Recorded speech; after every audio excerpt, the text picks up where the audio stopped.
I never thought much about closets until I moved into apartment 14B. The place was exactly what I needed, cheap, mostly quiet, and close enough to work. But on the first night, while unpacking, I noticed something odd. Inside the closet, behind my coats, was a second narrow door, painted the same color as the walls. The building manager hadn't mentioned it, and when I tried turning the knob, it didn't budge. I shrugged it off, figuring it was just some sealed old storage, but that night, as I lay in bed, I heard the unmistakable sound of the knob gently rattling.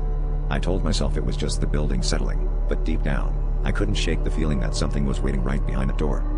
Each night, the rattling grew louder and more insistent, like someone, or something, was testing the strength of the lock. I stacked boxes in front of the closet, but every morning, they were shoved aside, as if they'd never been there. I started recording the sounds with my phone, but on playback, all I could hear was static and a low, distorted whispering that made my skin crawl.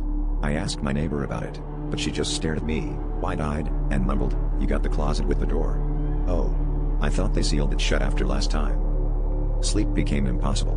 I spent my nights staring at the closet, watching the door shudder and jerk in its frame. One night, desperate for answers, I pried up the floorboards near the closet and found a tangle of old, yellowed photographs, all showing different tenants standing in front of the same closet door, each with a look of terror frozen on their faces. At the bottom of the pile was a note, scrawled in frantic handwriting, "If you hear it getting closer, don't let it see you."